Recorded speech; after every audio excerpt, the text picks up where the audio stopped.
pleasure that I bring to you the stage at this time Melissa Daniels. Melissa is a member of the Athabasca Chipewyan First Nations. She holds a Bachelor of Science in Nursing as well as a Juris Doctorate.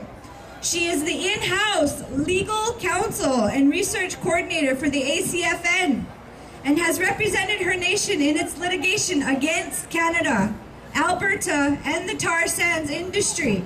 Melissa is also pursuing her master's degree at Harvard University, where her research is focused on the application of Dene legal principles in the context of ecosystem-based land management. Further, she represents the Native Women's Association of Canada on the National Aboriginal Council on Species at Risk.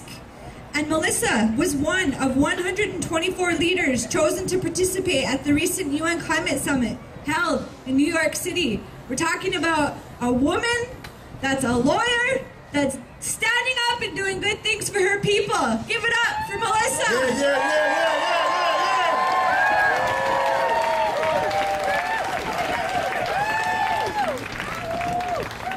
Thank you. The one thing that I don't do is public speaking, so please bear with me. It's a great honor and a privilege to be here with you today. I grew up downstream from the largest industrial project in the entire world, which is the tar sands. My home is ground zero of climate change. The reports say that if the tar sands are allowed to be extracted or continue to be extracted, that it'll be game over for the planet.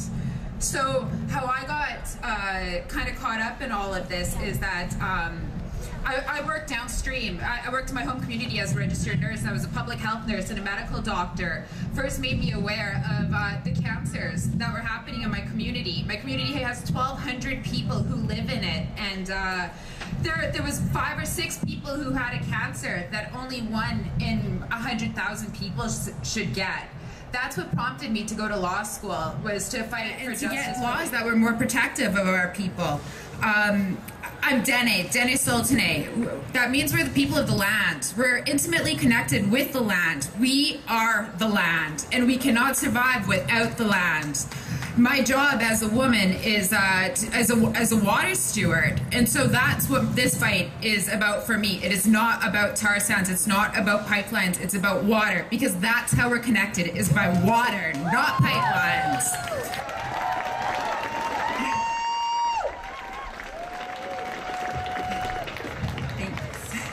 So my home is the Peace Athabasca Delta. This is the most important freshwater delta in the entire world. 50% of migratory birds cross this delta. And it also, what the delta does is it acts as a filter for the toxins that are coming from the tar sands industry. The tar sands are getting into the waters in so many different ways, it's hard to keep track of. There's like cancer-causing chemicals leaching from these giant tailings ponds that hold all this toxic waste. Before the Three Gorges Dam in China was built, the largest dam in the world was owned by Syncrude, and it sits right beside the Athabasca River. It's unlined. You could see it from Google Maps. I'm waiting for this to breach.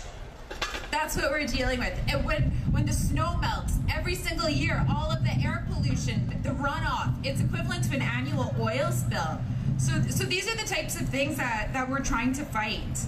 And not only that, I'm an Indigenous woman trying to fight this. I fight Canada, I fight the tar sands industry and Alberta. But what I'm actually scared to do is walk at night, because there's over 1,200 missing and murdered women in Canada right now. There's no justice for them, for us.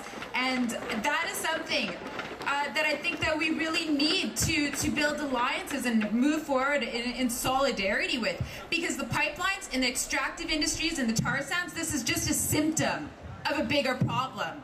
It's capitalism, and the only solution is decolonization. So on that note,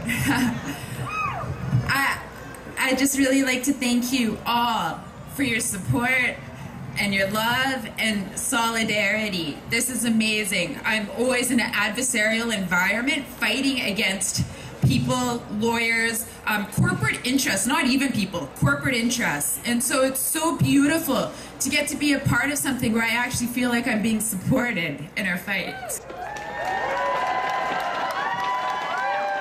So, love and revolution, Masicho.